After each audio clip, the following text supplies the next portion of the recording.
நான் ரேணுகா. எல்லாருக்கும் வணக்கம். எப்படி இருக்கீங்க? எல்லோரும் நல்லா இருக்கீங்களா?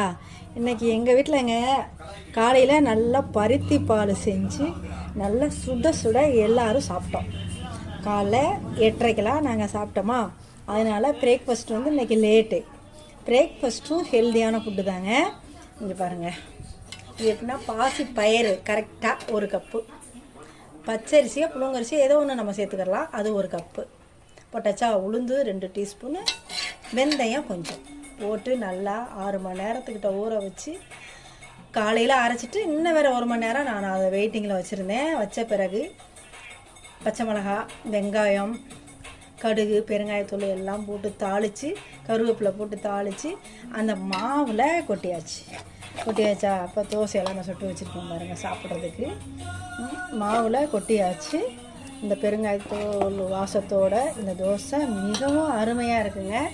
இதுக்கு காம்பினேஷன் தொட்டுக்க பச்சை கலராக இருக்கா பாருங்கள், சூப்பராக இருக்கா. இதில் தொட்டுக்க பார்த்தீங்கன்னா வேர்க்கடலை சட்னிங்க. இதுலேயும் பச்சை கலர் இருக்கா, அந்த சட்னி காம்பினேஷன் பாருங்கள். இது பச்சை அதுவும் பச்சை.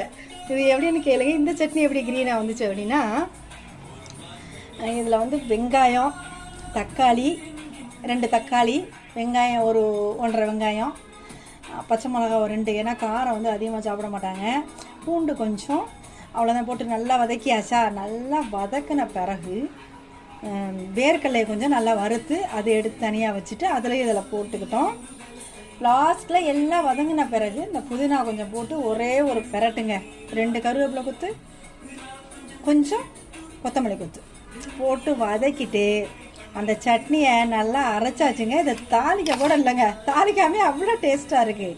இதில் என்ன காம்பினேஷன்னா, வேர்க்கடலை போட்டுட்டு நம்ம அந்த தக்காளி நல்லா வதக்கிட்டோமா, வெங்காயமும் வதக்கிட்டோமா, இதில் வந்து தாளிக்கும் போது பெருங்காயத்தூள் போட்டு கொஞ்சம் தாளிச்சு வேணால் காஞ்ச மிளகா போட்டுடலாங்க. இன்னும் கொஞ்சம் கலர் பார்க்குறதுக்கு சூப்பராக இருக்கும். நான் சிம்பிளாக எதுவுமே போடாமல் நான் உங்கள்கிட்ட இன்றைக்கி வீடியோ நான் காட்டியிருக்கேன். இது வந்து ஹெல்த்தியான ஃபுட்டு. இதுவும் பாருங்கள், புதினா வேர்க்கடலை சேர்ந்துருக்கா, ப்ரோட்டீனுங்க. இதுவும் நல்லா ஹை ப்ரோட்டீன், நல்லா வந்து ஹீட்டு வந்து வராது பாசிப்பயிரில் பண்ணனால. உளுந்து இருக்குது, அரிசி மட்டும் கொஞ்சம் அளவு தான் இதில் அரிசி இருக்குது. இது எவ்வளோன ஹெல்த்தியான ஃபுட்டு.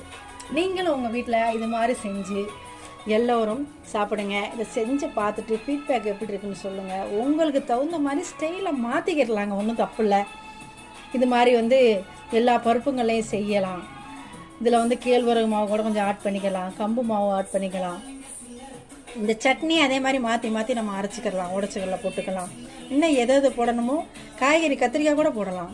இது மாதிரி எல்லாம் போட்டு செஞ்சு பாருங்கள். பார்த்துட்டு ஃபீட்பேக் சொல்லுங்கள். நன்றி.